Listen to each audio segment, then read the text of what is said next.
Hello everybody, welcome to the afternoon session. My name's Simon Whiteley and I'll introduce myself a little bit more in a moment. I'm going to give you a very brief introduction to what's called CAST accident analysis, and that stands for causal analysis based on STAMP, and I'll explain what STAMP is later on. And I'll be talking through to the best I can about a case study involving unintended overexposure of a patient, Lisa Norris, during radiotherapy treatment at Beatson Oncology Centre in Glasgow from January 2006. So just so I can get a better feeling for who you are in the audience, can you basically give me a show of hands, let me know which of these categories you are. So if you're a nurse or you're a clinician, can you give me a show of your hands so I can understand? Okay. Today. They can't come, they have to do the contingency. Okay. Radiation oncologist. They are the clinician. Okay. So this shows my limited experience with No worry, we're all radiotherapy. Nearly. Therapeutic radiographer. Oh, right, everybody. Right, this is a popular one. Okay, medical dosimetrist. Got a couple of those, kind of, not sure. Medical physicist. I've got one there. Oh, excellent. Okay. Now, in the context of the regulations, does anybody consider themselves an employer? No? What about a referrer? No, maybe? Operator? Oh, we've got a few of those. Excellent. Practitioner? No? Okay, that's interesting. Any others that I've not got on that list that you think I should be aware of? MPE. What does that stand for? Medical physics. Excellent. There we go. Brilliant. That is in the regulations and I've not included it. Sorry about that. Okay, thank you. I appreciate that. Right then, so on a scale of 0 to 10, how familiar are you with the actual event itself? So 0 to 5, okay, 6, 7, 8, 9, 10. Oh, brilliant, we've got some 9s, excellent, okay. What about the investigation report itself? So 0 to 5. Okay, 6, 7, 8, 9, 10, maybe? Okay, what about system safety engineering and particularly fault tree analysis or failure modes and effects analysis? 0 to 5, oh, there we go, got one. Is jumping the gun, is that a 10, is that? That's a 10, I'm afraid. Okay, sorry, 6 onwards, 6, 7, 8, 9, any 10s? 9s, 10s, okay, that's interesting. And what about STAMP? So I said Not everybody knows what FMEA is and FTA. Okay, that's fine. So would that be a would be 0? zero, yeah. Is that a 0 then, is it? Okay. Well volunteered, thank you. So systems theoretic accident model and processes, so STAMP. So 0 to 5. Oh, okay. Right. What about beyond 5? 6, 7, 8, 9, 10? No? Okay. You should know this, Donna. Come on. Okay, what about CAST accident analysis? Causal analysis using STAMP. 0 to 5. 6, 7, 8, 9, 10. Okay, so this is going to be a tough crowd today. That's fine, we can deal with that. So who am I? Well, my name's Simon Whiteley. I'm a system safety engineering consultant. I work primarily in aerospace and defence, so aircraft, large aircraft, fast jets, helicopters, jet engines, air traffic control, weapon systems, so surface-to-air missile systems, development. So if I'm not trying to shoot aircraft out the sky, I'm trying to stop them crashing together. I also have experience in nuclear weapons manufacture, nuclear facilities, railways, a little bit of healthcare IT, so blood test result records and patient records, railways, and most recently oil and gas drilling offshore. So in terms of radiology and radiotherapy, I keep getting those mixed up, I do apologise, my experience is quite limited. So the stuff that you'll see today is based on my limited experience over the last sort of three or 4 weeks. So please be gentle, but I'd like to learn from you as much as I can, because I think what I'm going to talk about today could really benefit what you do. So I provide specialist training and senior level coaching. I'm a bit of a pioneer and explorer with STAMP, and I'm not saying that to sort of blow my own trumpet. What I'm trying to do is highlight that it is early days for these approaches, and so not many people know about them, and I'm trying to do my best to be a bit of a super spreader talking about coronavirus. I'm also a YouTuber. That can be positive or negative, but essentially I'm using social media as much as I can to sort of influence as many people as I can to try and drag this out of academia and get it in the mainstream and really help people get some good results. So the basic objectives of my talk today are to, number one, exercise your mind. As the saying goes, minds are like parachutes, they only work if they're open. The second is to do a little bit of practice to get your cogs working in your mind. And I also want to promote the freedom to ask questions, especially stupid questions. So if you're not sure about something, like FMEA, please stick your hand up, shout it out. If I can't answer it at that moment, I'll wait until the end and we can have a conversation. But also for you, in terms of potential opportunities. So if there's things that I'm saying that sort of really gel with what you think or might help in your situation and it looks like a potential opportunity, then don't hesitate to come and talk to me and I'll answer any questions that you've got. So the objectives of the presentation today is to recognise what is meant by STAMP and CAST. So when I asked you those questions earlier on, now after this training you'll know what they are. Understand the core process of CAST accident analysis, and then appreciate how to apply a CAST analysis as part of an accident analysis itself. Now I've put some slides on the tables around you. There aren't, I think there's one or two per table, so get those out, have a look. There are some basic concepts in here that I'll refer to, so make yourselves familiar with those and we'll refer to them later.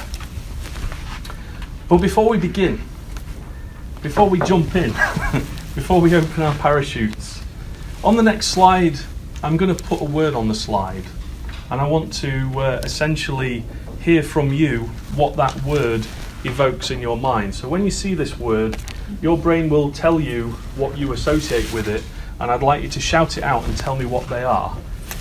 So are we ready? Everyone paying attention. So this word, what does it mean to you? Food. Food? Yeah. Food. Any more? Any? Fruit? Orange. An orange? What do you mean by orange? Clarify. An orange fruit. Okay. Any more? The colour. The colour orange.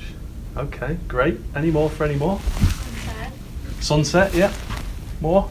Mobile phones. Mobile phones, yeah, excellent. Okay. Say again.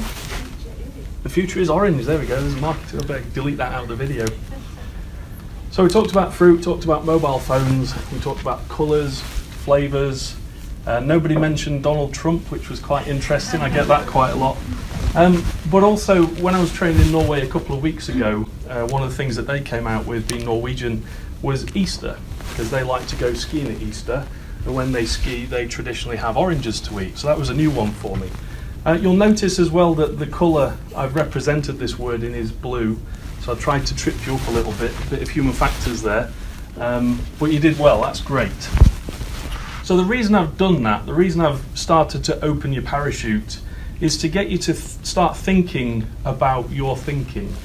So become mindful about how you think, and also about how your brain automatically responds to things based on your experience and your behaviours and your beliefs. So focus, be mindful about how you think. And then also to highlight the aspects of a label and the concepts that you automatically associate with it. Because today I'm going to use a lot of general English language words that you will already have definitions and concepts attached to. And what I want to do is make you aware that when I use these normal words, I'm referring to a specific concept. So I just want to wake you up to that and really get your mind working. So another word, shout out what this word means to you. Everyone's gone quiet. Say again. Order. Order, okay, yeah. Any more? Say again. Computers. Computers, okay, yeah. With lots of subcomponents. Yeah, there we go, that's more a technical description. Any more for any more? Interacting components. Yeah, even more technical, great. This is awesome, this is exactly what I wanted. All I wanted to do is highlight that when I'm talking about system, I'm talking about it in the more broad concept of something that has some entities that interact and they have a structure, some kind of hierarchy, and there are emergent properties and of course boundaries, and those boundaries are based on your perception, your construction.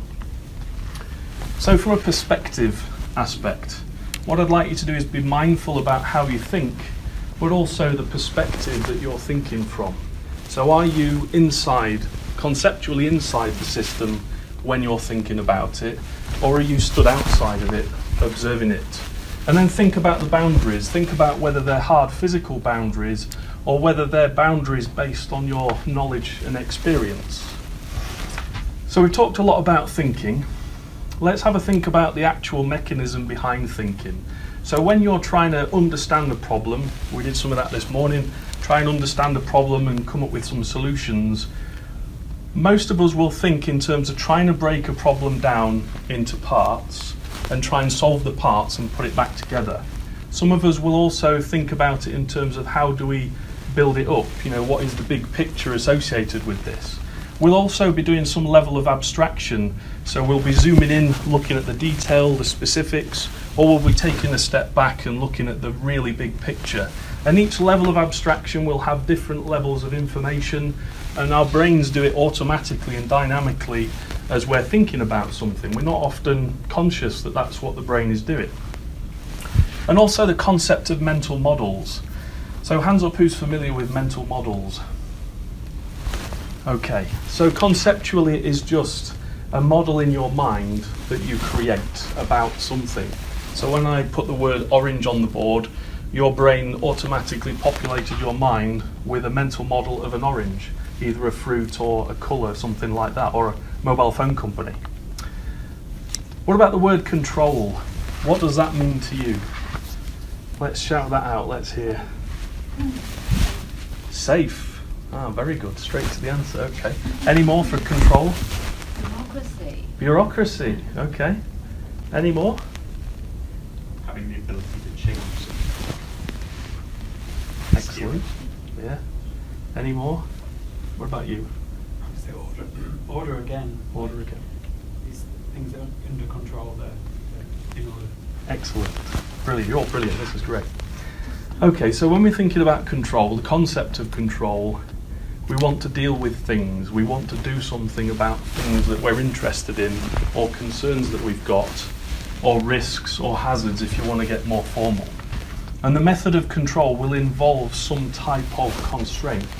And when I use the word constraint as a very broad label, that could be anything from literally a protocol that's issued, right through to a hazardous warning label on a door, right through to literal mechanical, boundaries on a bunker, for example. So the label constraints is a bit of a bucket for all manner of different ways to control things that you're interested in. So hands up who's familiar with this concept. So this is a very basic control loop. We've been talking a lot this morning about control, which is quite miraculous, quite interesting. Is it familiar? Not sure, maybe? Okay, that's fine, no worries. Yes? Yeah, just a little bit. Okay. Not Awesome. Well, this is basically one of the core foundational concepts of what I'm going to talk about today. And essentially, we're talking about a control process, and this can be anything from, you mentioned there, perhaps driving your car. So the control process could be the movement of the vehicle.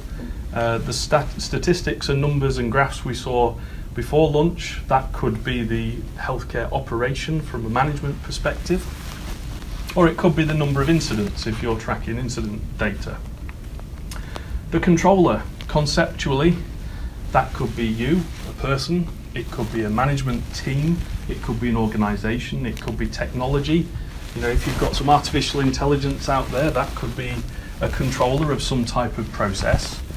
And that controller influences or constrains or controls that process through some form of control actions. And again, that's a very high concept. I'm not being specific. It could be physical, direct control, or it could be indirect control, maybe shining lights or sending emails or something. Then we've got the concept of a control algorithm.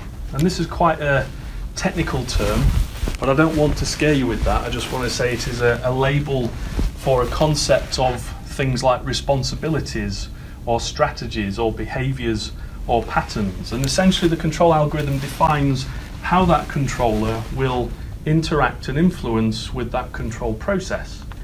Then we've got a process or mental model, and again, they are technical terms, but essentially they're a label for a bucket of understanding about the control process. So if you're talking about the management example before the break, the mental model of that management team is based on the statistics and data that is provided to them. So they get a mental model of the operation that they are concerned with controlling. Now, I was going to get a picture of a Corona beer bucket, but there wasn't one available. Budweiser's the best I could get. But essentially, I just want to emphasize that the concept of control algorithm and mental model or process model, they're just words to represent a bucket of things to do with behaviors and process information or states. So then we've got some feedback, and the feedback essentially informs the controller about the state and behavior of the control process, and that information is used to update the process model or mental model such that the controller understands what's happening in the process and then can make appropriate changes or control actions. So that's essentially a basic control loop, and this is one of the core concepts of what we're going to talk about today. Now you'll be asking yourself, well, Simon, why are you telling me this? What's that all about? Well, the main reason I'm telling you about this now, at the beginning of the presentation, is because I want to update your mental models about this topic. And I also want to update your control algorithms. I want to equip you with a slightly different way of thinking about safety and safety management so that you can go on potentially and have a go at applying this yourselves.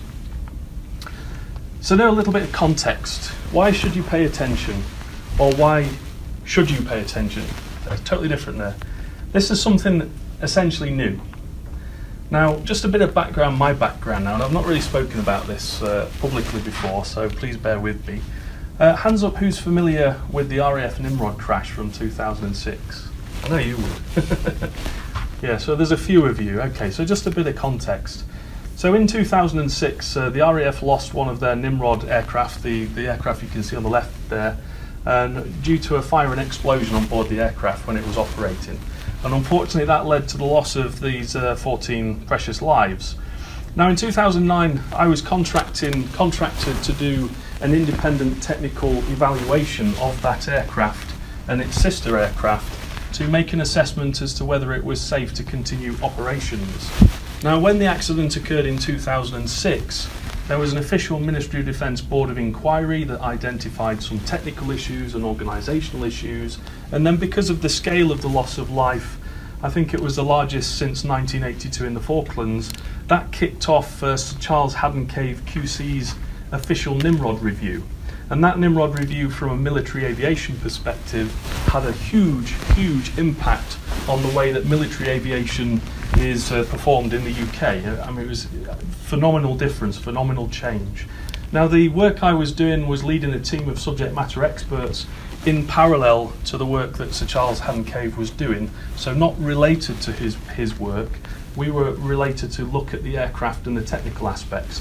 So we spent time crawling all over the aeroplanes, examining them, talking to maintainers, visiting the airfields, talking to the manufacturer, talking to the Ministry of Defence and the RAF as operators, and with a subject matter expert team of different disciplines. Now, this was 2009. This report was issued in September, October 2009, and this also coincided with me beginning my self-funded master's degree in safety critical systems engineering at the University of York. So I sort of embarked on a journey of discovery from an academic perspective, reading lots of books, learning about safety engineering and the theories that go behind it. But also, this book was released. I don't know if you can see that. Engineering a Safer World. So the Professor Nancy Leveson from MIT, who wrote this book, she released a draft copy of it during 2009, and I started to read it as part of my becoming an academic and doing my master's, and I started to see that there were some ideas in there that really sort of overcame a lot of the challenges that we were dealing with as part of our independent evaluation, because most of the work is focused on the technical aspects of the aircraft. But they weren't the only reasons why the aircraft crashed. There were many other organisational management, information, trend data. There were so many issues all over the system that the traditional methods we used just didn't really fit. They didn't answer the questions. They left more questions than answers. And so when I saw the draft of this book and started to look at some of the ideas, they started to click, and I thought, well, this is quite interesting. I'm going to follow this up and try and learn as much as I can.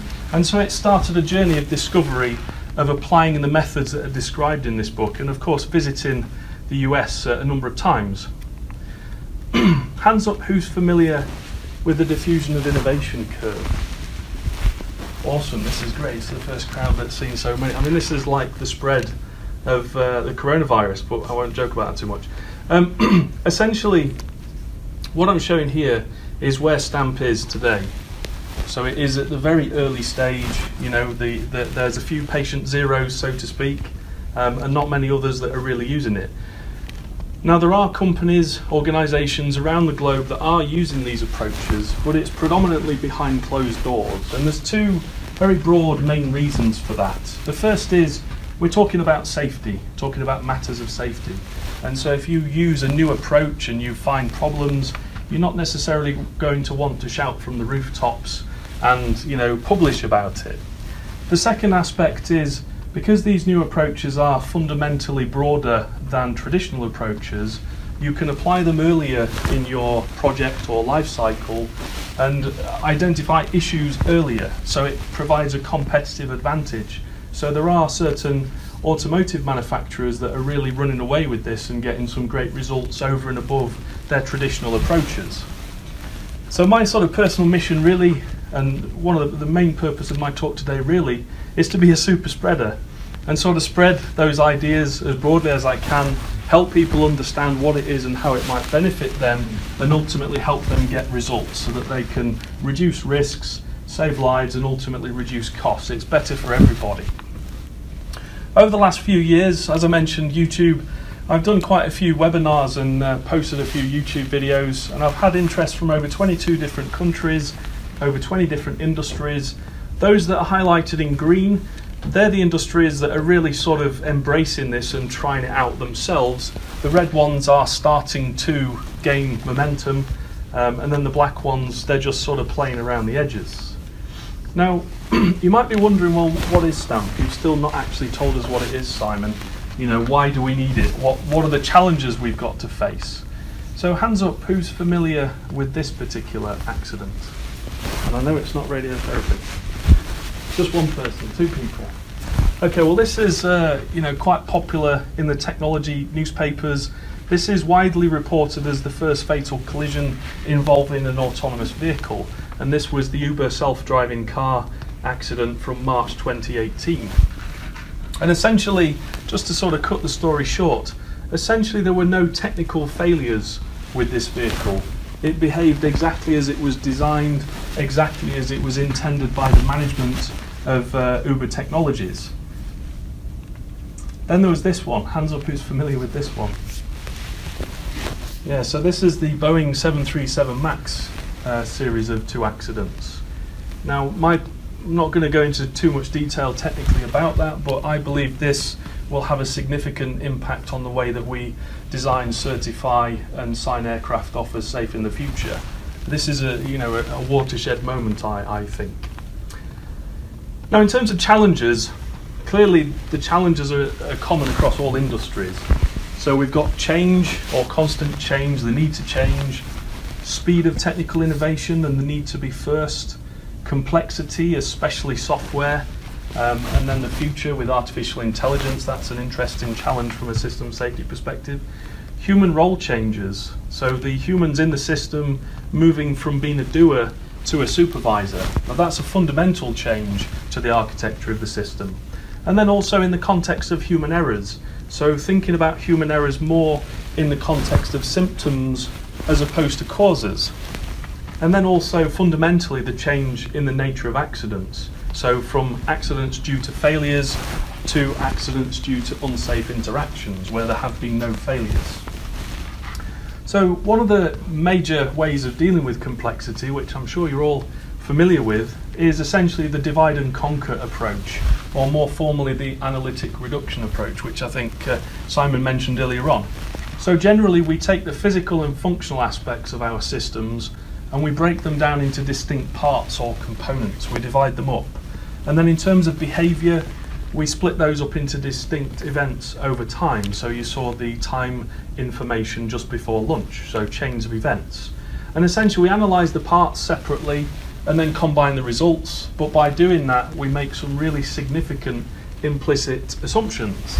And they are that the components and their interactions, they behave independently, either as an individual or as a whole, and that there are no feedback loops or non-linear interactions between those components. So what we need is a new approach based on what's called systems theory, and I'm not going to go into the detail of that today, but just suffice to say that this is about a holistic perspective, big picture thinking, and more formally you might refer to it as synthesis. So the concept is that everything is part of a system. You've got components, interactions, hierarchical structures, and then boundaries. You've got a series of control or feedback loops and control structures, and then you have some emergent properties. And just to put a fine point on that, a lot of the stuff that was discussed this morning is very much in this context, thinking about things as a system with feedback loops. So STAMP then. So STAMP is an acronym, first and foremost, and it stands for Systems Theoretic Accident Model and Processes. And essentially that's two things. It's a foundation, an accident causality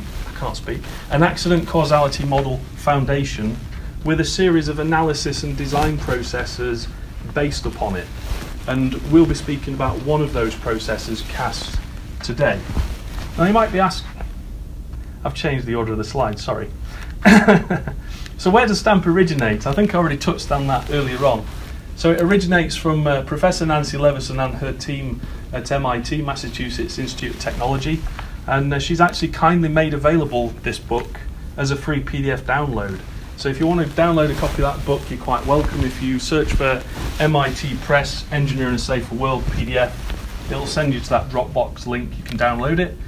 We also did a webinar together a couple of years ago now, where you can watch that YouTube introduction at that address there. So let's talk about the theory. Accident causality. So what is an accident causality model? So essentially, very basically, it's a model or paradigm of how things happen, causality. And it influences how we think, talk, engineer and manage for safety, but also how we investigate.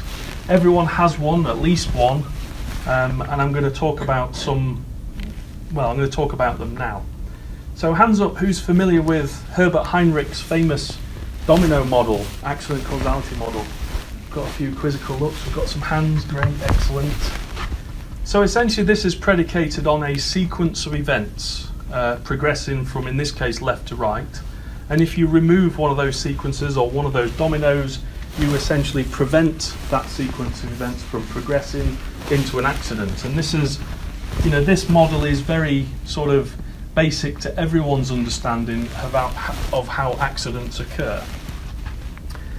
Then we've got this one. Hands up who's familiar with this one.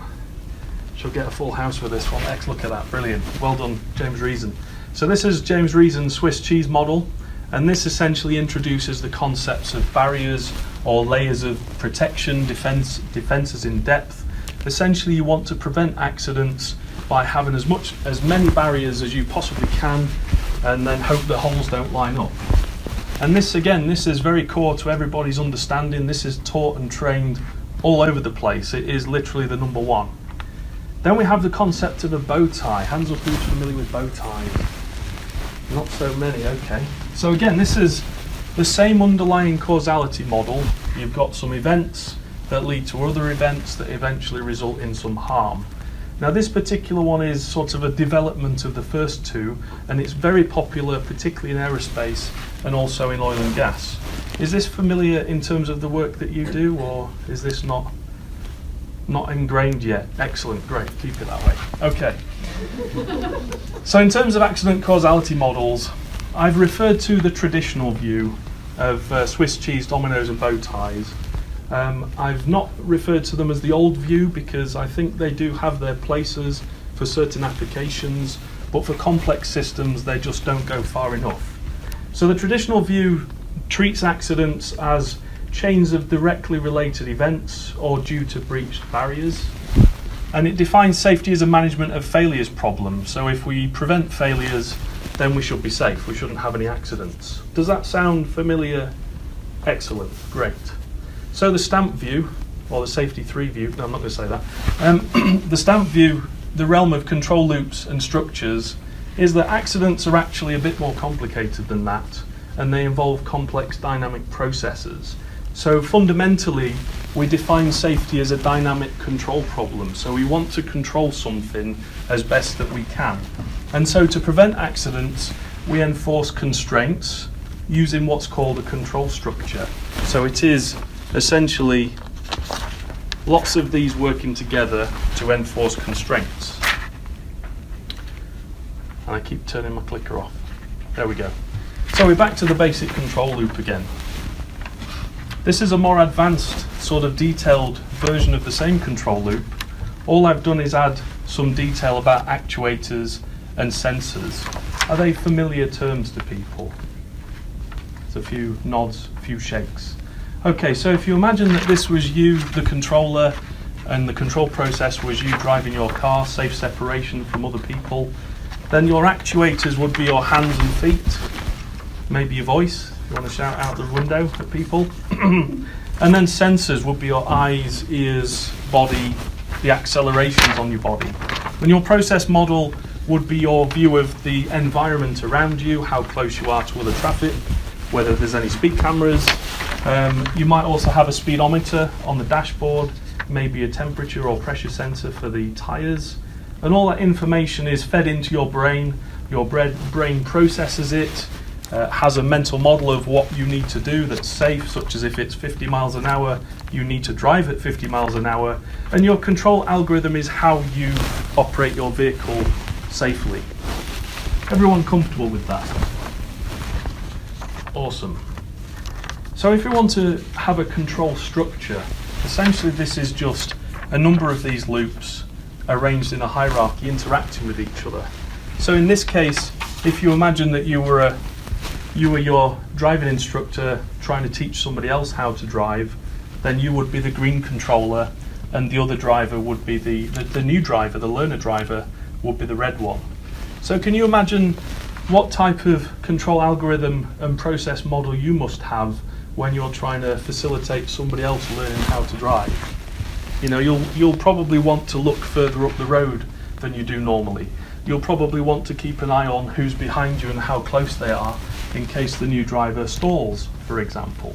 So all I'm really highlighting here is that this control loop, this control structure, helps you to model pretty much any system you want to think about, and it helps you to look at things in specific detail. Great. So what is a control structure? Well, I've sort of already said that. So I sort of view a control structure as essentially being like making a jigsaw puzzle. So you've got these control loops, these jigsaw pieces, and you want to arrange them into a control structure. And all together, that control structure enforces constraints on the control process to ensure that it is safe. So this is just an example. I do apologise, it's an aerospace example. Please don't throw anything. So if you can imagine two aircraft flying in airspace, they both have a trajectory. So the physical process is the trajectory. And ultimately, we don't want aeroplanes to crash into each other. So we want to keep those trajectories under control and make sure they don't conflict or collide. So conceptually, we've got some aircraft. They control their trajectory. They're under the control conceptually of some aircrew of some description. And they have some flight crew training manuals. They also have some technical equipment that helps them with maintaining safe separation. And this is called TCAS, or more precisely, Traffic Collision Avoidance System. And all together, they should work together to stop the aircraft crashing into each other. But they don't just work in isolation. There are other aspects in the control structure that are important for safe separation. So we've got some radio communications. so these crew can talk to each other. If you imagine flying at night, 600 miles an hour directly towards each other, it's very difficult to see each other out the windscreen. So it's good if you can talk to each other on the radio. But that's not enough. We've got an air traffic controller, or air traffic control officer, should I say. So the air traffic control officer controls a piece of airspace with aeroplanes within it through the means of radio communication, and then the air traffic control officer has an updated mental model about the state of the airspace using some radar equipment that essentially picks out where the aircraft are in the sky. So this is just a very high level example of a control structure. You can get really detailed if you want to, but I don't want to, it is after lunch and all. So then we ask, well, how do we analyse a control structure like that? Well, we talked a few moments ago about enforcing safety constraints through some form of control action.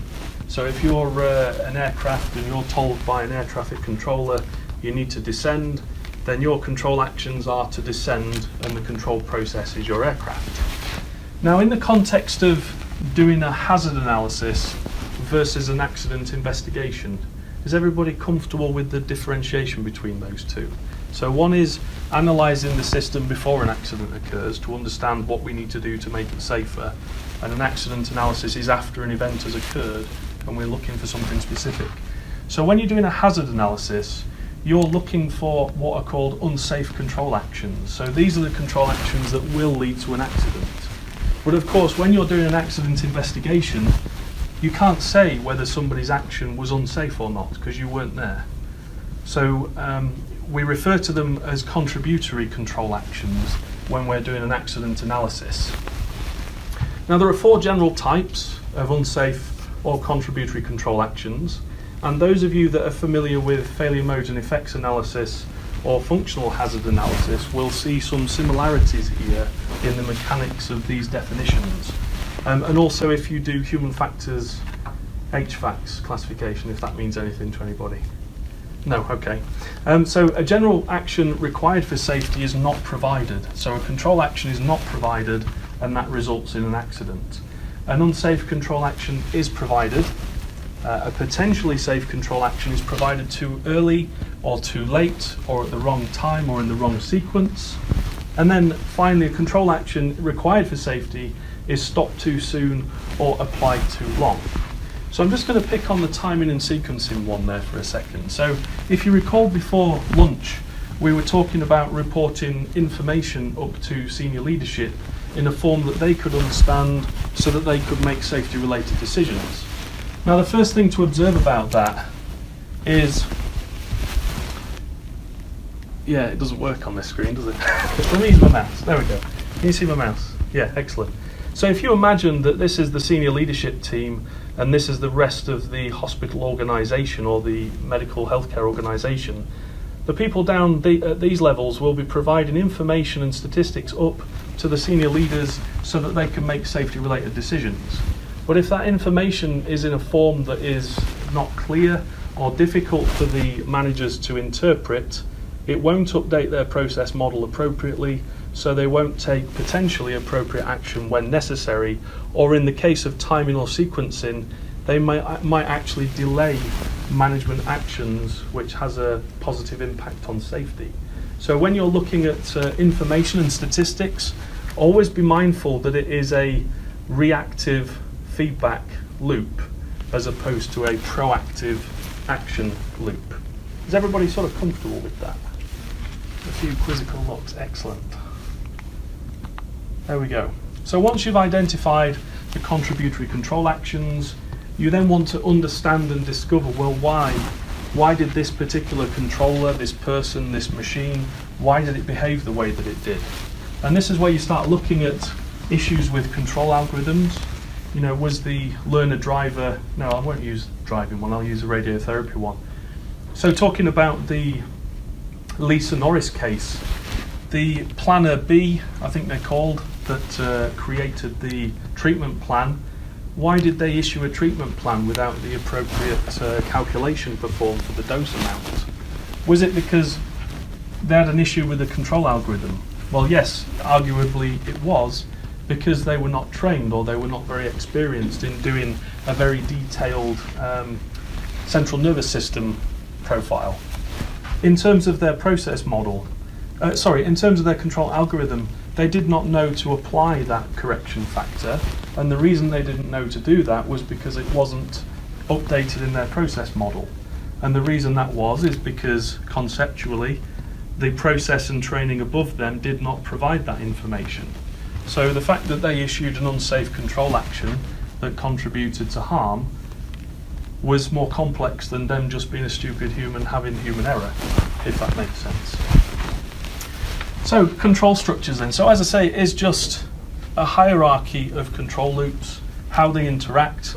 This approach allows you to model any kind of system, whether it is just humans interacting with each other, whether it's a human and a computer, or whether it's organizational, or even artificial intelligence if you want to get that far.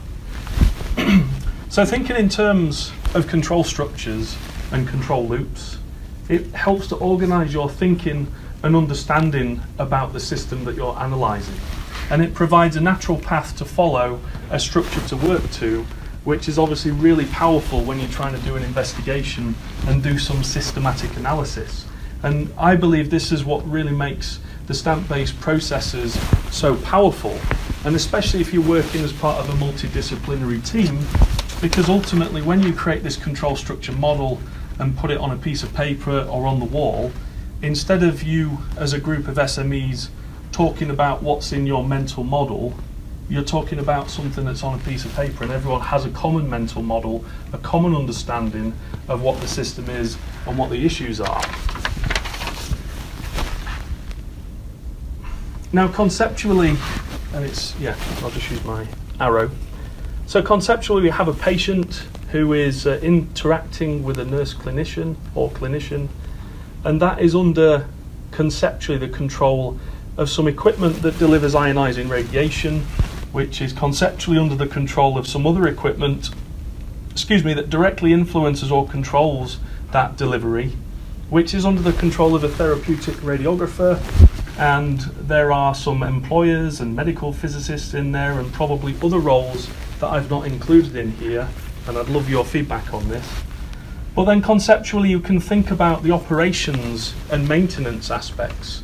So in this environment it's a bit more complex than aircraft, because you've got patients, you've got people interested in biological aspects, radiological aspects, and then the equipment and engineering aspects. You've also got to consider or think about the design aspects of the control structure. So who designs the equipment, who designs the facility and the procedures that are being used, maybe even the training. And then also, if necessary, whether emergency response is required. So what does the emergency response control structure look like? And then also conceptually, governmental control structure, legal control structure, and then regulatory control structure in the case of the IRMA regulations. But of course, all models are wrong, but some are useful, said this world-famous statistician George E.P. Box. I don't actually know what he was famous for, but I know he was famous for saying this. One of his other quotes was that we need to remember that all models are wrong. The practical question is, how wrong do they have to be to not be useful? So what I'm trying to say here, two things. The first is, these approaches are model-based approaches. So you model the system that you're interested in, the situation that you're interested in, but be mindful that the analysis is based on the model. You're not analysing the real world. And of course, you don't want to make your model so complex that you lose the plot. You want to make it as detailed as it needs to be useful for your purposes.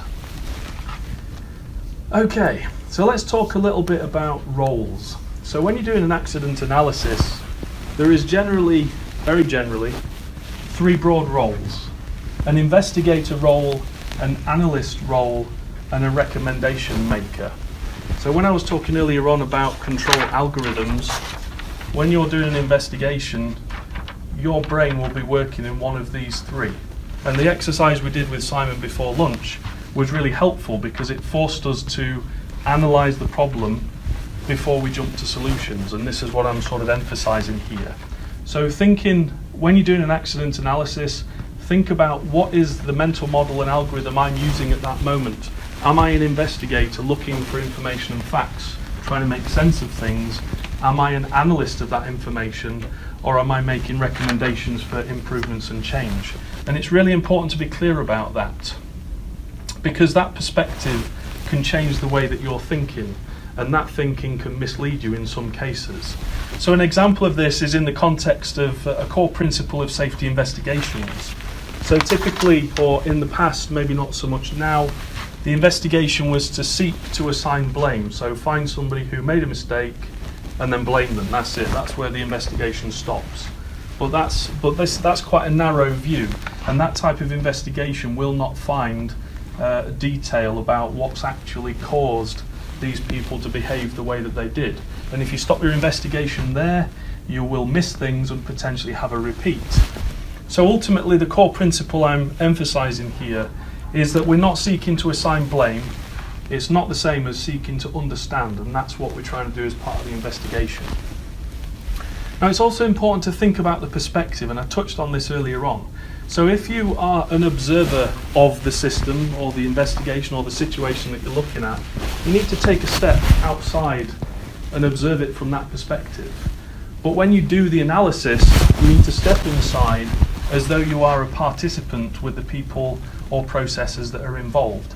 So you have to be, in the case of an air crash, you have to be on the flight deck with the pilots and understand the context of why it made sense to them to behave the way that they did at the time. Or in the case of Planner B in the in the event we're going to talk about later on, why did it make sense to behave the way that they did? Well, they were under training. The procedures didn't tell them to do something. So how could they know to miss something, if that makes sense? But also think about the life cycle and possibilities of what it is you're looking at. So think about conceptually the physical process where harm has occurred. So I've highlighted the patient setup and treatment delivery, because ultimately that's where the accident occurs, that's where people get harmed. But think broadly, think outside of that, think about the entire life cycle, from when the patient arrived, from when the planner arrived to do the work that they did, and think outwards. But it's also important to think conceptually from what I call a systems engineering perspective. So operations and maintenance, modification and events during operations, or accidents, incidents and near misses, they're very much the time that the harm occurred. But when you're doing your analysis, doing your investigation, think outwards beyond that. What happened during installation and commissioning? What happened during manufacture and creation?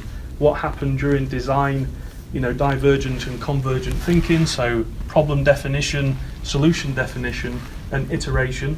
But even right back to the concept, identification of a need, because there may have been some flawed concepts at the beginning. So we mentioned autonomous vehicles earlier on. Okay. Also, be mindful of the circle of influence or sphere of influence. Hands up if this is familiar to you. There's a few of you. Okay. So essentially this is Stephen R. Covey's 7 Habits of Highly Effective People. He talks about a circle of concern. So in the centre of the circle, you've got things that you can personally and directly control. They're directly under your control. You then also have things that are further away from you, but that you have influence over, that's indirect. And then a broader sphere of influence or concern, which is things that you're interested in or concerned about. Now you'll notice that, didn't print it out. Anyway, so you remember the driving instructor example with the extra controller on top. If you imagine that you're the learner driver, you have direct control of the vehicle. Whereas from a driving instructor perspective, you only have influence over that vehicle. And so when you're looking at the control structure model, think about, in terms of direct control, influence and concern, where does that sort of fit? Now going back to talking about recommendations and flipping between problem analysis and solution definition and then recommendations, when your brain switches between those three, be mindful that when you're investigating, if you are only looking at things that are directly under your control or your influence, you might miss things as part of the investigation or not even document them. one of the discussions at lunchtime was about staffing levels. So if you're investigating an issue in the radiotherapy area, if there are issues with staffing, from an investigator perspective, you might not have any kind of control or direct influence over that. So you might not include that as part of the report, especially if it's an ongoing issue that's a feature in everything. You might just forget about it. So what I'm emphasising here is when you're doing your analysis and your investigation and your recommendations, don't narrow your focus because of this circle of concern. As an investigator, you're outside the system looking at it, and so your circle of concern is very broad. Is everybody comfortable with that? Great. So let's give you a CAST accident analysis overview then. So CAST stands for Causal Analysis Based on Systems Theory, or Causal Analysis Based on STAMP, depending which book you read. As part of a basic investigation process. So a very, very high level investigation process is you observe what's happened, what's going on, you document the information, the details, and then you set a plan. How are we going to investigate this? What resources do we need? What subject matter experts do we need? Then you'll establish some facts, you'll do some analysis, you'll form some findings, some conclusions, you'll make some recommendations. And this is where CAST accident analysis fits. So it's part of the analysis phase. It's not an investigation method, it is an analysis method. Now, as you get more experience with CAST, you can actually use it to steer the plan for the investigation, because the control structure model for your particular scenario won't really be that different between each different accident.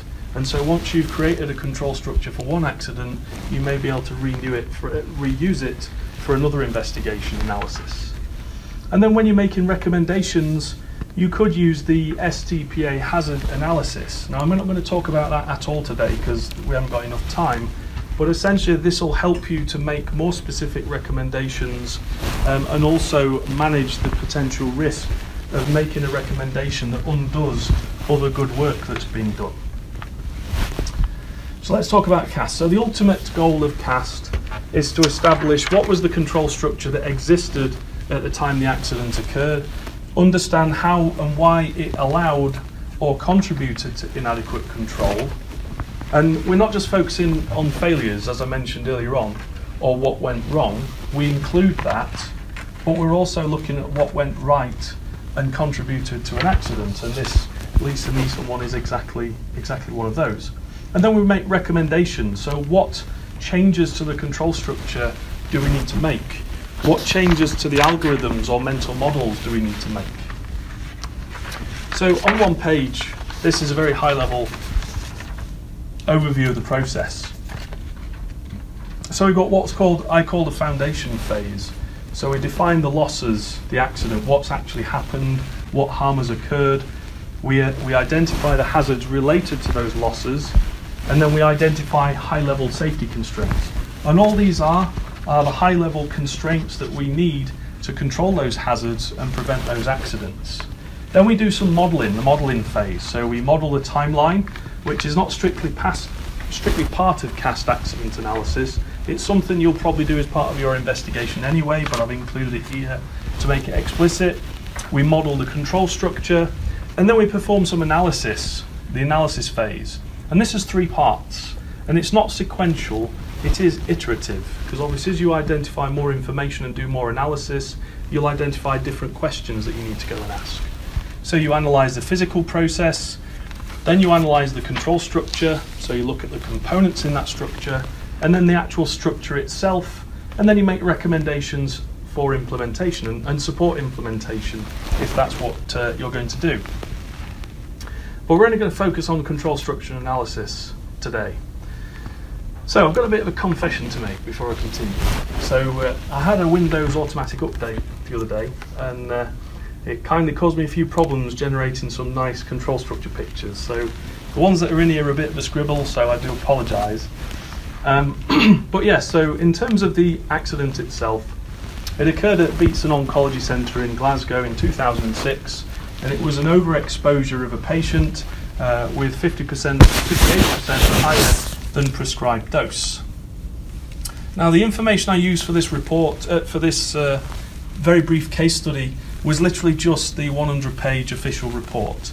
So I've not done any research or looked at any other papers or any other work that people have done, because I didn't want to corrupt the analysis that I've attempted here. But the first thing to sort of observe, I mentioned earlier on about one of the key safety investigation principles about seeking to find blame. And this is some expert of text from the report. So the report concludes that most of the responsibility, and hence any blame that can be attributed to treatment planning staff at the BOC, falls to the staff member referred to in the report as Principal Planner A. And I'm hoping that it's clear that that's not really appropriate if we're trying to do an investigation. So yes. Next one, so timeline. So some of you said you were really familiar with this, so I'm just going to focus on the key parts. So there we go. So prior to the introduction, can you see that all right? Is it a bit small? Bit small, I'm really sorry about it. I'll read it out. So prior to the introduction of the Varis 7, which is a computer software system, in May 2005, the actual prescribed treatment dose was not entered into Eclipse. So Eclipse is a treatment planning tool as part of that system. Therefore, all treatment plans computed by Eclipse were for a standardized dose of 100 centigrays per treatment fraction, and the MU figure in the treatment plan report that was printed by the system was always in the units of MU per 100 centigrades. So all I've highlighted there is before the software change, all treatment plans were standardized, and so the MU was always in the units of 100 centigrays. So at that point in time, prior to May 2005, there was no need to normalize any of those values in the plan, and there was no need to include a change in the procedure. So prior to the introduction of the system, there was a decision by the BOC management. The investigation report doesn't elaborate who or where they are, so in terms of the control structure model, there isn't very much information there that I can use. But essentially they made a decision to use the Eclipse planning system as a standalone module within the overall architecture of the Varis system for a number of operational and technical reasons. And that technical decision is quite key. So in May 2005, they upgraded to the new Varis 7 system, and that allowed the treatment delivery parameters in the Eclipse treatment plan report to be transferred electronically to another software module, and this was previously done by manual transcription of data to paper forms. However, for some of the most complex treatment plans, including the whole central nervous system plan, which is the subject of this particular analysis, the use of paper forms was retained at the BOC. So after the upgrade, there was a decision taken at the BOC to integrate the Eclipse module more fully with other Varis software modules. Right, so that's a bit of context on the software. So September the 13th, 2005, the patient was referred to the BOC by a consultant clinical oncologist with a course of radiation treatment for a relatively rare brain tumour. In October of 2004, November 2005, so just a short while after, Principal Planner A, who was criticised and blamed quite considerably, their responsibilities for the quality safety management system were passed to another member of staff. So if you're thinking about the control structure, thinking about what the control loop looks like, you've got Principal Planner A in control of the quality management system, but at this point in time, that structure was changed. There we go. So in November 2005, Planner B, a relatively new person, had prepared a similar plan to the CNS under supervision. Now the prescribed radio dose was input to the Eclipse module, and normalization of the output was therefore applicable, but Planner B was unaware of the need for normalization and did not apply it. So this was technically their first near hit, but because the numbers worked out in such a way it didn't matter, no harm occurred. So December 2005, staffing of radiotherapy physics was almost full complement, and some very experienced staff had been appointed. And then in the period, the 16th to the 19th of December, Planner B did the bulk of the treatment planning for Miss Norris using the Eclipse treatment plan report and then the Medulla planning form. So this blue area here, I just want to highlight here that there were 3 treatment plans created, one for the head, one for the upper spine, one for the lower spine. And Principal Planner A kicked off the first one on Thursday the 15th of December. Then Planner B took over and continued to complete the plan. In the upper spine, Planner B started both the upper and lower spines plans. And then something strange, I don't know whether it's an issue with the system or the way that they were doing this, working in parallel perhaps. But on Monday, December the 19th at 10:40 and 32 seconds, Planner B modified the head the head plan and then the lower spine plan exactly at the same time. Then, less than 1 minute later, the treatment plan for the head was printed, and then for the lower spine it was done at 3:15 in the afternoon on the same day, and then 2 days later it was done 3:15 by Principal Planner A. Now, all I'm really highlighting there is just some information on a timeline, but just to give you an overview of how you could arrange information in a timeline and start thinking about the control structure, how information is passed around it, but also the way time sequence aspects can be thought about. So for me, it seems a bit odd as an investigator that working on 2 really important complex treatment plans that one person can do it at the same time. So is there a question about perhaps Planner B has lent their login details to somebody else to do some work? Or is it a computer glitch issue that's updating 2 records at once? I don't know the details, I'm just postulating they're the kind of questions that I'd probably ask from this kind of information. So then, 31st of December 2005, the head of radiotherapy physics left the organisation, and then between the 5th of January 2006 and the 31st of January, this is when the harm occurred, the receipt of a dose of ionising radiation much greater than intended. And then the 12th of January, it was identified that they'd received only 5 of the planned 20 fractions, but then they ceased treatment because it was not considered appropriate. Then on the 1st of February, so in terms of the organisation, thinking about the organisation controlling the treatment of somebody, the organisation mental model, they were not aware that this harm had actually occurred. So they could not take action because they didn't know about it. But something else happened.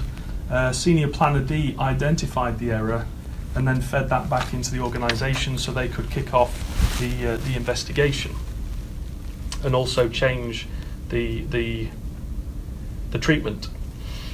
Okay, so I'm going to very briefly talk about losses and hazards. I mentioned very earlier on at the beginning about concepts, so the English word accident will mean something to you. In this context, the concept is broader. So we're thinking about undesired or unplanned events that result in loss, including loss of human life or human injury, property damage, environmental pollution or mission loss. And we're also thinking broadly about types of losses that are unacceptable to our stakeholders, such as brand damage or loss of service.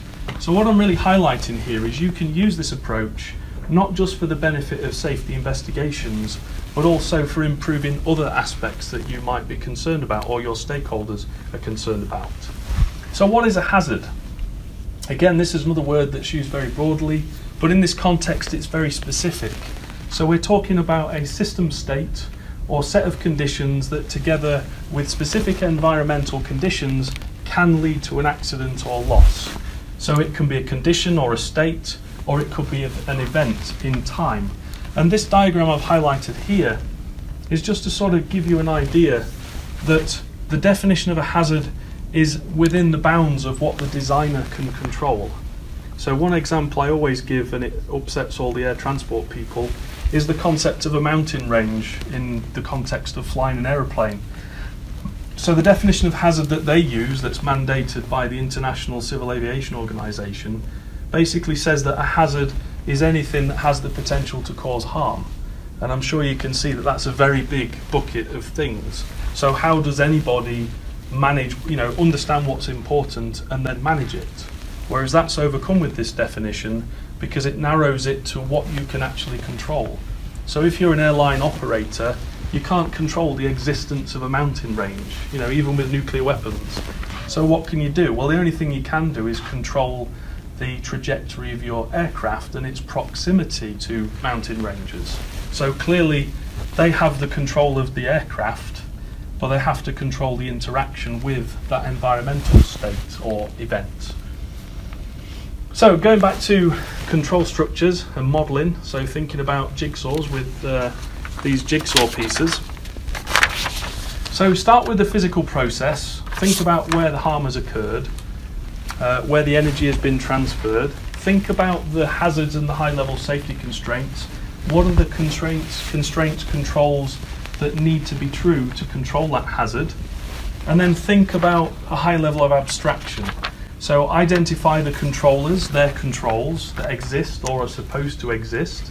In the case of this case that we're talking about, there's supposed to be an independent check that takes place. So in terms of your control structure model, not only have you got treatment planner B and senior planner A, you've also got planner C and planner D. So how do they interact with each other? What is the purpose? What is their algorithm? And think holistically, big picture. Everything is a system. You're looking for these jigsaw pieces when you're doing your analysis. But also be mindful that you're going to be doing quite a lot of mental gymnastics. And what I mean by that is when you're thinking about the control structure and the detail, you're going to be iterating that model until you get a clear picture of the issues that you're investigating, and you'll have to evolve it and abstract it, zoom in and out as necessary. And that is quite a challenging skill to acquire and develop, but it is something you can do with practice. Now, talking about the patient pathway, is this the right term? Yes, okay, excellent. So thinking about the patient setup and treatment delivery, think about the control loops, the controllers, the people, the processes, the organisations, the technology that are involved in each of those phases, and how they interact with each other, how they exchange information and control actions. So this is as I mentioned, it is a bit of a Mickey Mouse picture, I apologise. So you've got your Lisa Norris, the patient at the bottom. They are conceptually under the control of the consultant clinical oncologist. They did an assessment that required a treatment booking form to be filled in, which was communicated to Beatson Oncology Centre. So this is a very high level example. If you were examining an incident where a patient received late treatment, for example, because the referral was late, you could start your investigation with this very high level control structure. Then we've got a bit of a more detailed one. I don't know if you can see that very well. Essentially what we've got at the bottom, the physical process, is the person, the patient themselves. They are under the control and influence of the equipment which delivers the ionizing radiation. That is under the control of equipment that controls or influences that, but there are also other controls. So, for example, the treatment bed. That interacts with the patient and can move them around, potentially cause problems. That equipment is under the control of an operator, conceptually. A medical physics expert is involved in that, and then there is some form of practitioner. And the practitioner and the operator has some form of interaction with the person, either directly or through some kind of video or radio link. The practitioner is the doctor, the oncologist. Right, okay. So I need to change this then. Excellent, thank you. And then the referrer at the very top, they receive sufficient medical data about the person so that they can provide that information to the practitioner so that they can conduct their treatments. So very high level then, thinking very high level about this control loop, very abstract. We've got the patient at the bottom, we've got the radiographer, and we've got the treatment planner. So let's have a, where is it? Which one is it? This one. So if I can get this one out in front of you then. So the analysis of the control structure is performed in two parts. The first is the structure analysis, this red one. The component analysis is this red one.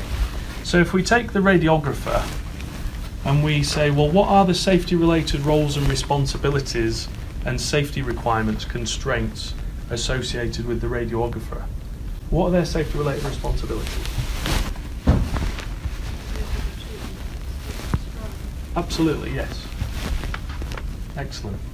Any more? And make sure it's to the right patient. Yeah, that's a good one. I missed that one, that's great. Any more? I think check the dose is reasonable for the condition, so align with clinical protocol things locally. Okay, so just talk about that one a little bit more then, in the context of what must the control algorithm be of that radiographer then? So they need to know what the dose is, so that's part of their mental model. They need to have an algorithm that knows to check, is it a reasonable treatment amount for that type of operation? Yeah. Maybe a responsibility to check previous checks that you've done. Yeah, okay, that's a good one. So, their own limitations. Yeah. That's a good one, that's interesting. So I think we mentioned the other day that I think this one, when they did the numbers, it was something like 58 or something. I can't remember exactly. But the number that was on the sheet was a reasonable number for the treatment received. So the control algorithm of this radiographer, being a good radiographer and checking all the numbers, doing a rule of thumb, does that look like a reasonable treatment? I think the monitor units should be 50 something. Yeah. But on that field, or one of the fields, it came out about 90 something monitor unit.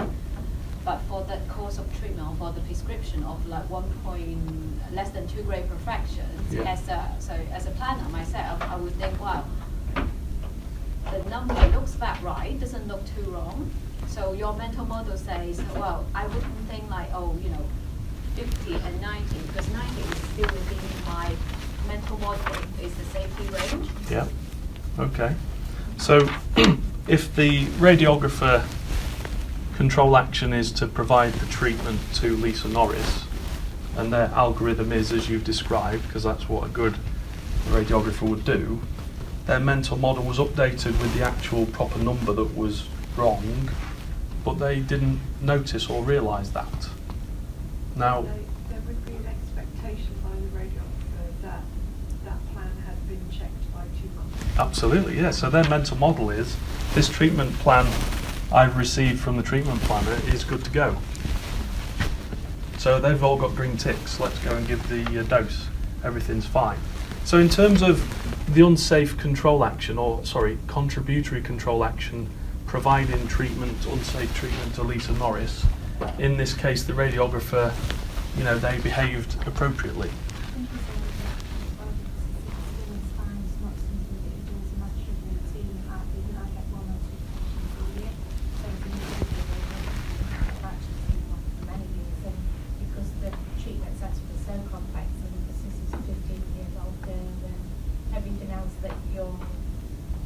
Probably focusing on, it would have been maybe a quicker check to go from that evaluation.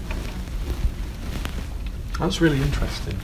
So let's just step out of the accident analysis for a minute, start thinking about making recommendations. So if we've identified that the control algorithm of this radiographer is something that's not going to get updated very often or practiced a lot because they only see a couple of these a year, think about the training controller above this person. What training should be provided to make sure that they are equipped to deal with this situation appropriately? What must that part of the control structure look like? What must the process model of the training team be? What must the algorithm be? If this is something that doesn't happen very often, is there something else that can be done? Perhaps simulation training or something? So all I'm just sort of pointing out there is that this approach, when you start thinking in terms of control loops and structures, you start to spot opportunities for improvements, robust opportunities. And I chose training specifically because it's easier to show, if you need this person to behave in a certain way, you want to influence their control algorithm and mental model, and training is one way to do it. But there are other things that you can do, introduce other things. So going back into the analysis then, so the radiographer issued a contributory control action to this particular event. We've identified the control algorithm and mental model was adequate in terms of safety-related roles and responsibilities. What other questions do you think should be asked of that treatment, of that radiographer?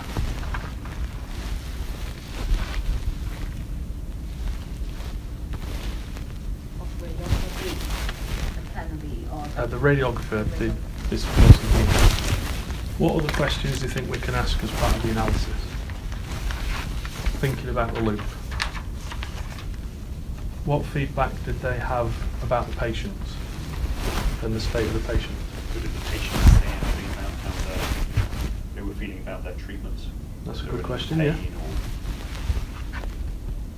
Well, I think the dose is relatively low, so like the chance of the radiographer spotting that on set is extremely low because they, from memory, I think they did all the routine checks they are supposed to do. So this part is like segmented or separate from the treatment planning process, which is, I think, really the real issues are.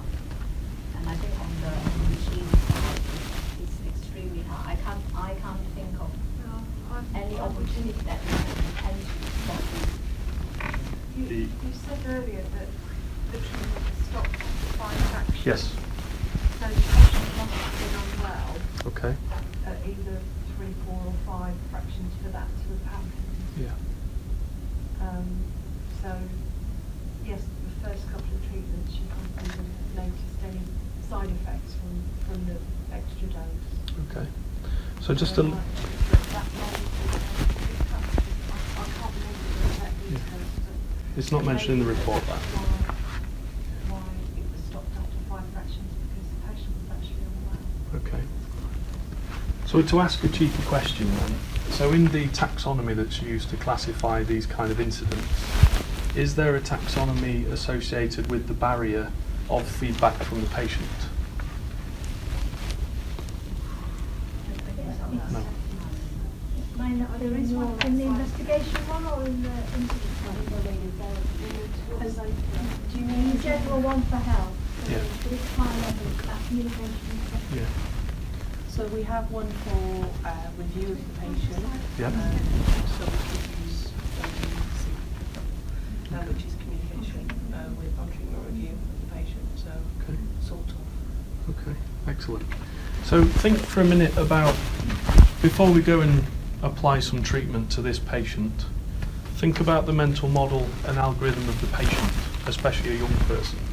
Do they know anything about the procedure they're going in or the type of issues that they've got? Do they know to provide that feedback if they're feeling a bit odd? We're talking, before the break we were talking about the action levels in data. If you imagine that there's an action level beyond which they need to say something, are they told that before? Yeah.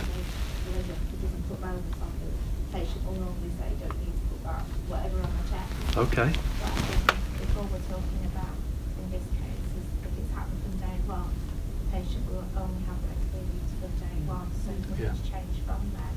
But they're aware everything's okay, so I'm not sure Yeah. where you would have got any feedback from the patient.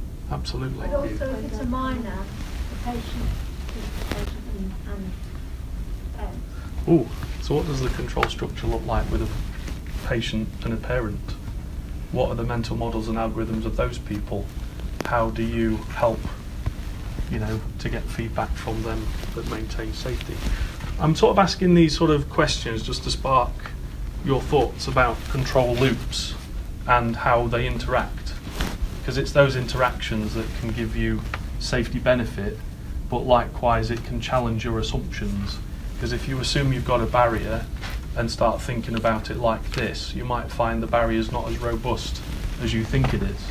Actually, a 15-year-old girl, the parents would not necessarily have any part. Oh, okay. She would be regarded, unless there was some other reason, she would potentially be regarded as being competent. Yeah, so there's, okay, so let's just examine that. Yeah, that's right. Let's just examine that for a second, thinking about the holistic big picture. At the very top of the control structure, we've got legal and regulatory aspects. And what we're saying is in Scotland, there is a different structure at that level than there is in England, for example. What effect? Because she was 12 years old, she could be assessed by the doctor to have sufficient understanding to make her own decisions. That opens up quite an interesting conversation about algorithms and mental models. Okay, so let's talk about the treatment planner now then. Sorry, just Yeah, go for it. There's only one case I know of where there was immediate feedback from the patient going back to the radiographer. It was a Therac 25 Yes. instance that would be. Am I spoiling something? For No, you carry on. It was all over the place. Basically, there was a machine. Basically, you typed in some stuff into the machine, and then you very quickly changed your mind within about 8 seconds. Basically, if you selected electrons, and then very quickly went, oh no, I meant photons, and typed that in, the machine didn't correct in time, so it would deliver photon levels of electrons down the waveguide with only the scattering core in place. So I think they got about 40 gray French. And patients immediately basically said it felt like they got an electric shock and like they were being burned while they were on there. And most shamefully, it was largely ignored. Patients received subsequent treatments, machines were tested, and it was only when talking about kind of stepping into the situation, it was only when a physicist sat down with the radiographer and said, show me exactly what you did. And at radiographer speed, she said, oh, I typed in electrons, then I changed it to photons. And it was only then that they reproduced the incident. But it occurred at multiple centres, I won't say internationally, and the manufacturers couldn't understand it, the physicists could never replicate it until that situation. But it's one of the few examples I know where at fraction 1 you would meaningfully have that. Okay. But then sometimes you've had like, oh, I felt a tingle in the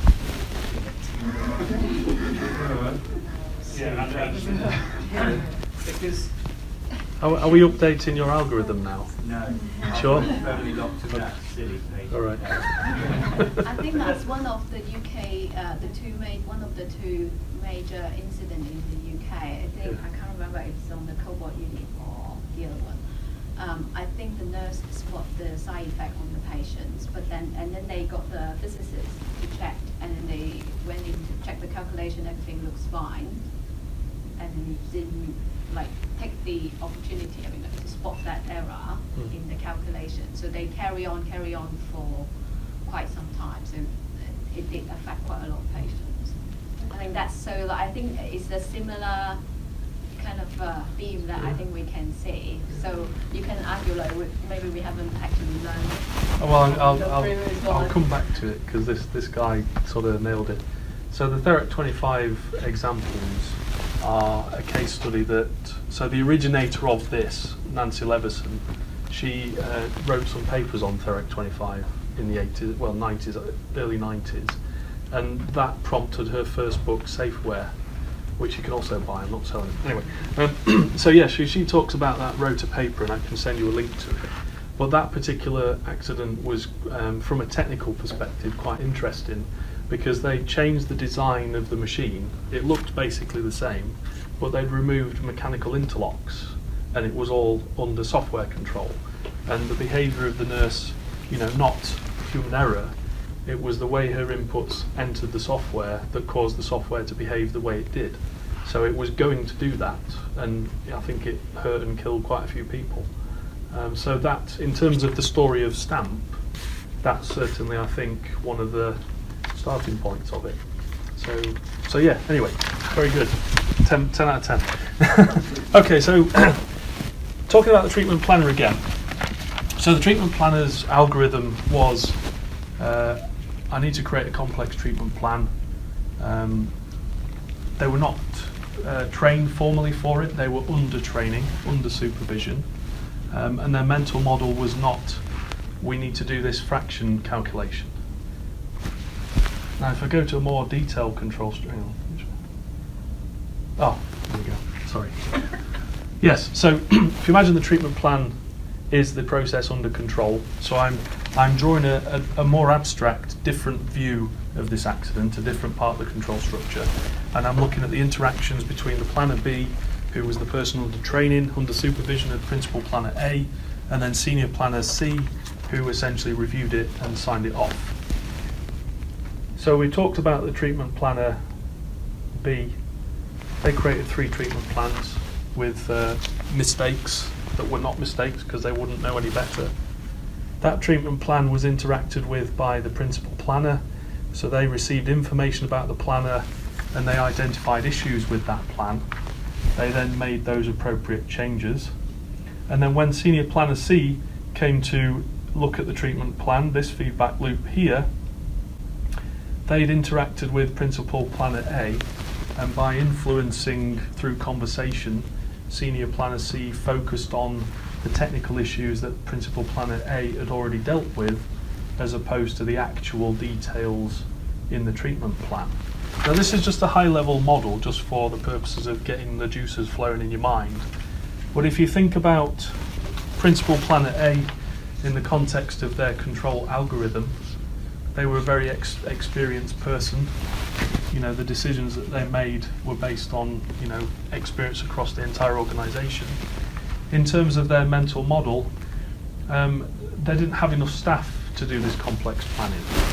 And even the procedures that they created that said only these staff can do this complex training, their algorithm was to make a decision to allow this non-trained person to do it because it's good for training and there's no one else that could do it. But that was in contravention to the procedures. Now I've just sort of talked a lot of different topics there, and obviously when you're doing a proper analysis and investigation you'll be systematic and document these things. But I'm just trying to sort of get you to think about the control loop, what the actions are, what the feedback is, what the algorithm and mental models are. Are there any sort of questions on that before we move on? Everyone's like, wow, this is amazing. Great, okay. So let's talk about the structure. Which one is it? Where is it? There we go. Let's talk about the structure of this now. So it's exactly the same control structure model, but instead of looking at component analysis, we're going to look at structure analysis. So in terms of structure, architecture and interactions, what can you observe about this control structure? What's the first thing that leaps out at you?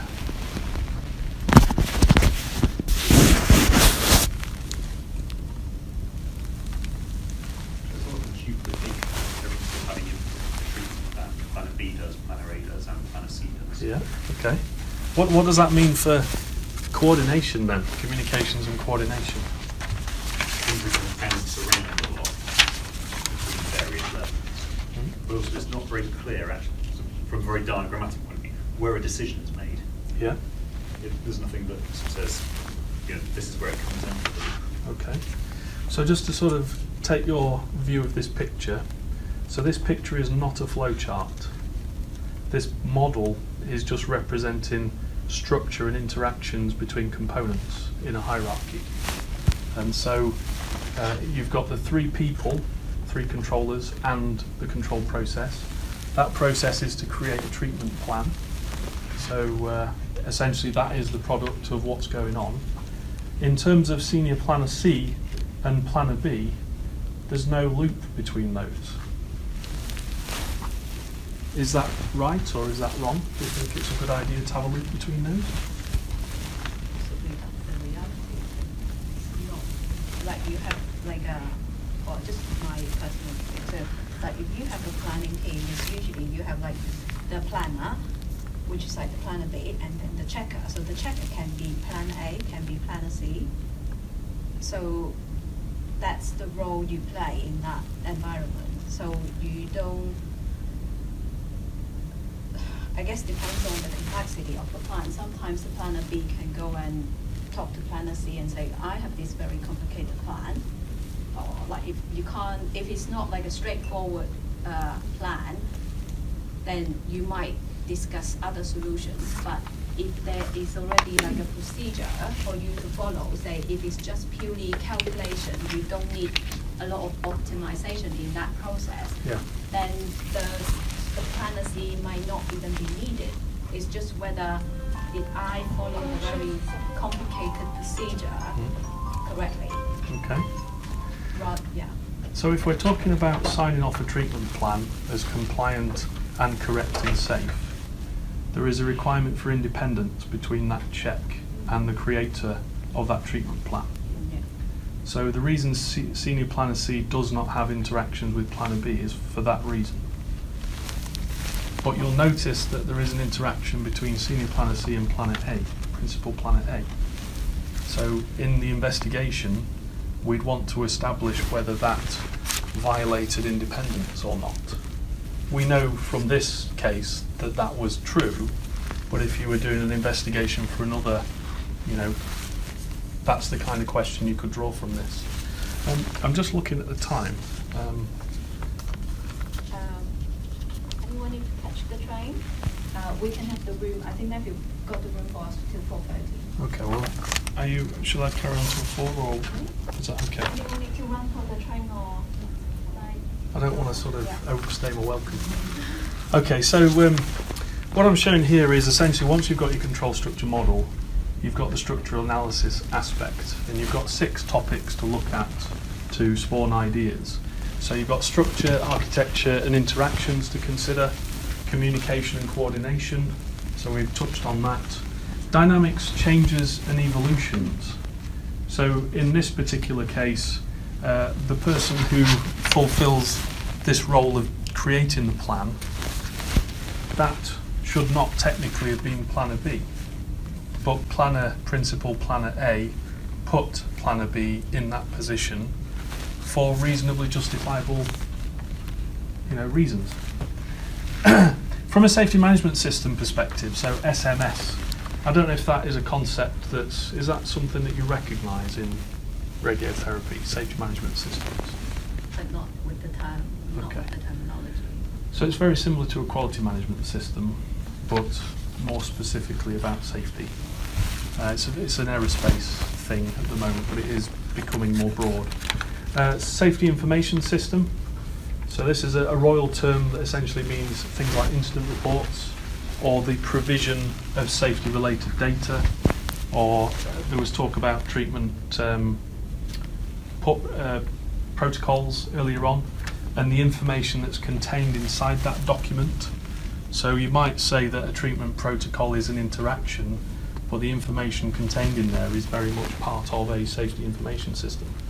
And then of course safety culture.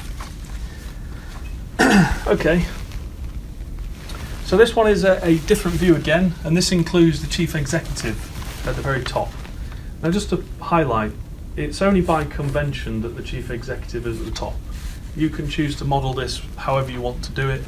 It's diverse however you want it, but I've included it at the top. So those of you that are familiar with this case, you'll be aware that the mental model of the executive was that they didn't know there were issues with staffing levels. So if you think about the feedback loop to that person, what do you think that feedback would look like?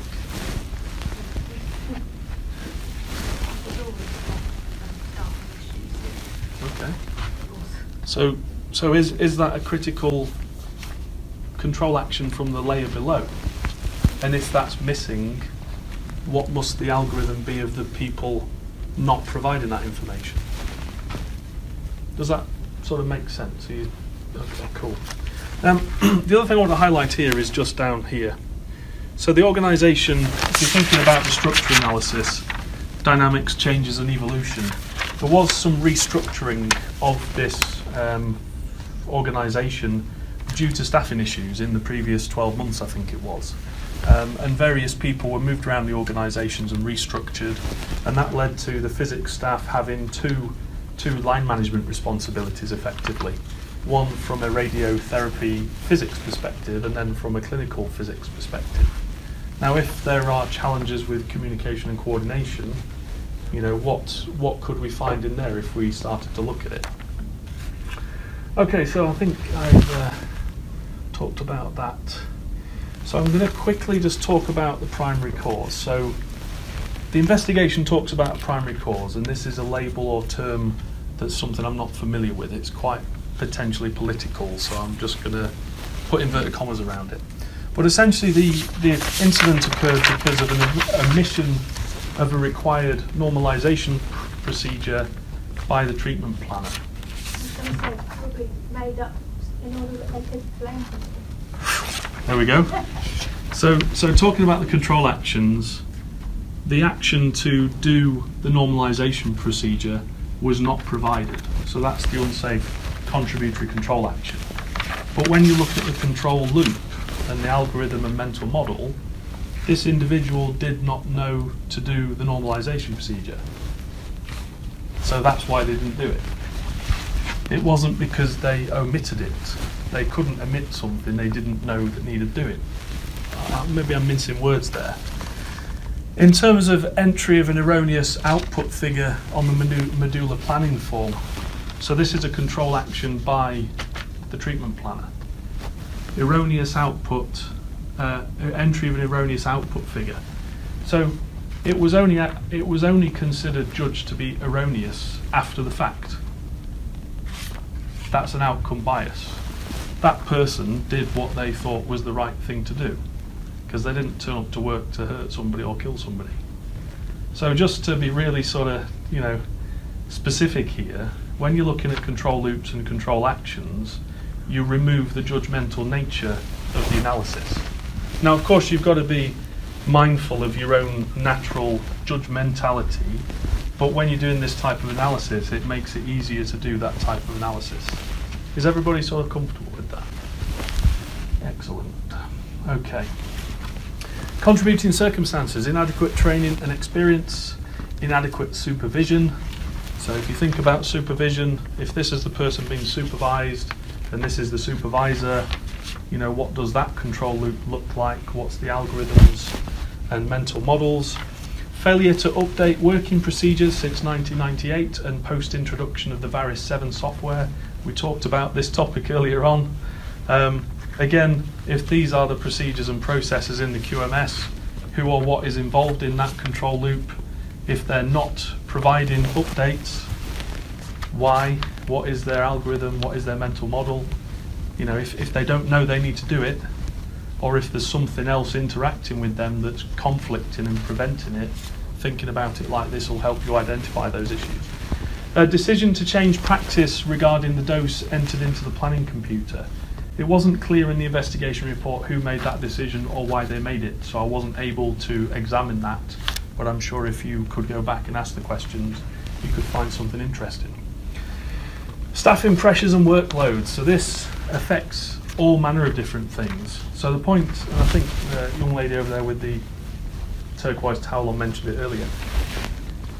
Clearly, when you look at the entirety of the control structure, most of it is made up of people and organisations interacting with each other. And of course, if you haven't got enough people, then by logical inference, the control structure is degraded in some way.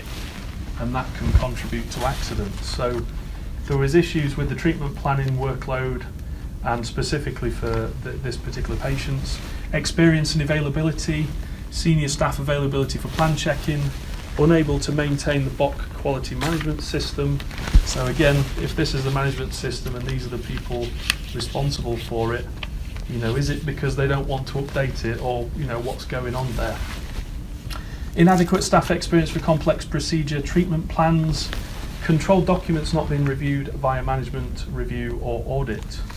So if this is your auditing function, why is your auditing function not performing? You know, think about it like this. Awesome. So I'm going to quickly go through those now. So Installation and commissioning of a new radiotherapy facility at another location, that was some work they were doing. Purchasing and commissioning new equipment, including the Varys 7 system. Change management. The organisation was barely equipped for normal operations, let alone complex change projects. And there was no evidence of clinical safety evaluation for introduction of the Varys 7 system or operational changes. And also unclear software change control. So if you were to visualise the control structure for introducing new equipment or software, who or what organisations do you think would be involved in that activity? Try and visualise what that might look like and how they interact with each other. And the important point for me as a system safety engineer, no evidence of clinical safety evaluation for introduction of a new system. That's, quite a serious finding, but yet this report just glosses over it and ignores it. Okay, individual responsibilities, unclear who was responsible for what. There was no written allocation and common understanding of responsibilities.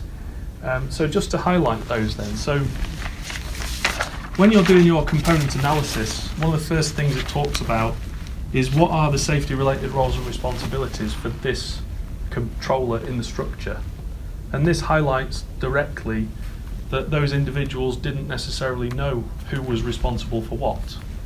So again, the question becomes, from a recommendations perspective, if this is the people that need to know what responsibilities they have, who and allocated to them formally, who or what is in the control loop above them, and why did they not provide those allocations?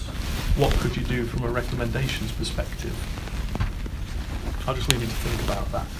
Inadequate management of medical physics and radiotherapy, so this was where the coordination between two different parts of the organisation was. And then of course the non-compliance with the IRMA regulations from the procedures and records perspective. So contributory factors, we've got delays in achieving compliance with employers' responsibilities, failure to ensure treatment planning carried out by a properly qualified operator, and from a looking outside the organisation perspective and other incidents, learning from others' experience, there were similarities with a previous accident at North Staffordshire Royal Infirmary, which also involved introduction of a change to a computer system without a formal and detailed change evaluation and control. So in summary then, the computer package was upgraded to Varys 7, manual data transfer was retained for all elements of the whole central nervous system procedure, and there was an unawareness of the need for the critical normalisation step, and it was omitted. And I've done that in orange because we spoke about oranges at the beginning. So then, final thoughts. An accident, incident or near miss reveals that the control structure is inadequate in some shape or form. And so when you see your logs that say we're having 1 incident this month and 10 incidents the next month and 25 the next month, if you have any, it's telling you that something's wrong with the control structure. Sorry, something is inadequate with the control structure. Something could be wrong with it, but something could be right, but it's resulting in a negative situation. So it is basically telling you you've got an opportunity, a massive learning opportunity if you go and have a look. So, of course, near misses and incidents are actually cheap learning opportunities, because if you don't kill anybody, you don't have to pay, you don't upset a lot of people, but also individuals involved will be more prone to talk to you as an investigator. But it's, of course, really important to feed back to them so that they can build confidence in the investigation loop, which is why I put this on the screen. So keep this in your mind, think about it. When you're thinking about your problems, think about what the physical process is. Where does harm occur? Where does the energy transfer? Think about the concept of an operations control structure. Who's involved in operating this system? Who's involved in maintenance? Who's involved in the design of it, either from a procedures perspective or a technical perspective? And think about response and recovery. And then, of course, from an organisation management perspective, they have 2 broad functions. One is operations, deliver, care to patients, but also they have a design responsibility. They might not call it design, But when somebody makes a decision to reorganise the structure of the organisation because there aren't enough staff, what they're doing is redesigning the system and fundamentally changing the control structure. And if they don't necessarily appreciate that's what they're doing, they could actually make things more dangerous. So from an investigator's perspective, I've included those on the outside as a feedback loop. So they do an investigation of all of this. It's fed into the lead investigator and the subject matter experts, and then they provide recommendations to the organisation management at the top. But of course, if the organisation doesn't implement those changes, they're just going to keep investigating the same kinds of outcomes. And so that's why I've included these 2 red feedback loops to the investigators, so that they know whether management are actually doing what is needed to ensure the safety of the system. And that is everything. Now, I have got a strengths, weaknesses, opportunities and threats, but I'm looking at the time. I think it's probably time to end. So just quickly, if you want to learn more about it, as I've mentioned, you can download the book for free. There is a website hosted by MIT which has various presentations on it, looking at the similar sort of stuff I've talked about today. There are quite a few about radiation therapy, so I do recommend having a look at that. If you're interested in the Therac 25 paper, it is on Nancy's sunnyday.mit website, so you can download and have a look at that. If you want to look at the formalised CAST Accident Analysis Handbook and learn more, you can download it there. It's 130 pages of information. In terms of upcoming events, there was an MIT stamp workshop at the end of this month, but that's now been cancelled due to coronavirus. So I've still got some flights to Boston if anybody wants them. In terms of, there is a European stamp workshop which I've worked hard to bring to the UK for the first time, and it's going to be hosted by the University of Warwick Manufacturing Group in Coventry. So if you fancy going to a free event to learn more and talk about it, please register for that. And then finally, if you want to see more information from me, there's my YouTube channel. So remember to like, share and subscribe. And if you'd like some slide packs from my previous talks, you're welcome to go to my website, whiteleysafety.co.uk. And that's all from me. So if you've got reflections and questions, I'd love to hear them. How can you see this helping you in what you do, if at all? What benefits can you see? What challenges can you see? The benefit about blame. Blame, okay. You know, this is just looking at the system and taking away that. I always find that radiographers is a professional, and if they make a serious error, they're, you know, and nothing's worse than that feeling. You don't need a report to tell you did wrong. I think this kind of analysis, which actually looks at the process and takes off that individual finger pointing, I think that's, you know, and actually is the system that's at fault. Yes. And it's got to that radiographer at the end, or that planner at the end, but they're the end result of a process, and it's not them. Absolutely. And for me, that's one of the biggest advantages of this, is you are analysing the system with people in it.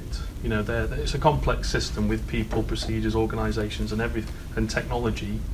It's not going to be one person. You know, people don't go to work to kill people; they go to work to do a good job. And if they're involved in an event like this, of course, they're going to feel really bad and upset about it. But if the system is stacked against them, pointing fingers, using this approach basically pulls back the curtains. And that's one of the challenges in the strengths, weaknesses, and opportunities and threats. I always point out one of the strengths is that it can find things and be clear about it, but one of the threats is it finds things that people might not want to make explicit.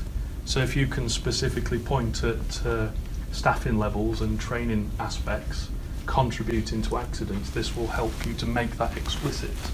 And it's a logical position. It's not necessarily opinion, if that makes sense. So yeah, absolutely, that's awesome. Any more other benefits you can see or challenges? I like the idea of the mental models, like just let's see what an investigator.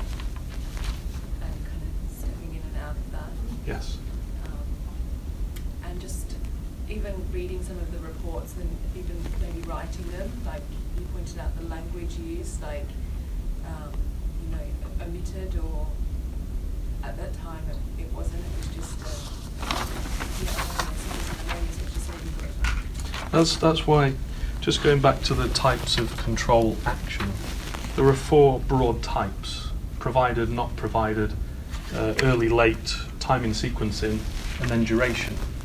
So when you're talking about it in terms of control actions, there is no judgment. It's not, you know, you didn't do it, it's your fault. It's a fact. This is the behaviour that occurred. There's no judgment associated with that, no blame attributed. And then you examine, you know, well, why did that control action occur? Is it because the control algorithm was inadequate? Well, it's not that person's fault if their algorithm is inadequate. You know, it's a system problem. That's awesome. Okay. Any other benefits, challenges, comments, questions? Or shall I just get off? Analysis with the control. I've never thought of having a control process with a controller, whatever that was. Yeah. So that's a new way. Okay, excellent. So new mental model, new algorithm. Yeah. Cool. Okay, well, if there's no more questions, remember to like, share and subscribe. Thank you very much.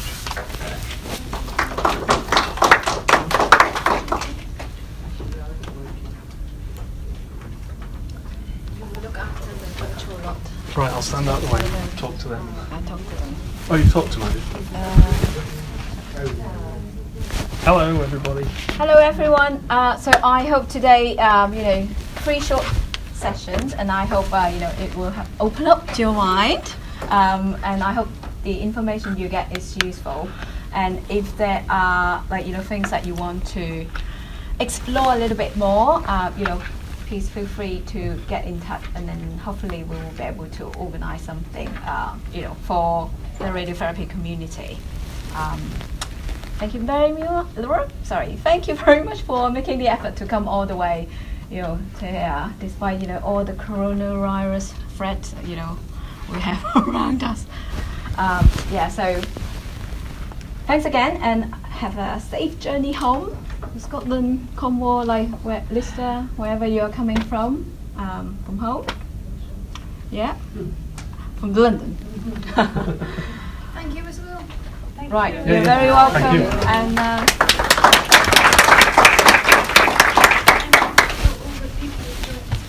yeah, they are here. Thank you very much for joining us on virtually, and I hope that's useful. And hopefully, coronavirus won't stay with us for very long, and we can meet once again next year face to face. Okay. That'll be awesome. Thank you. Yes, Bye if you bye. want to learn about CAS, stick your stickers on there. Come on. Don't forget to if you haven't. Thanks very much, everybody. See you around.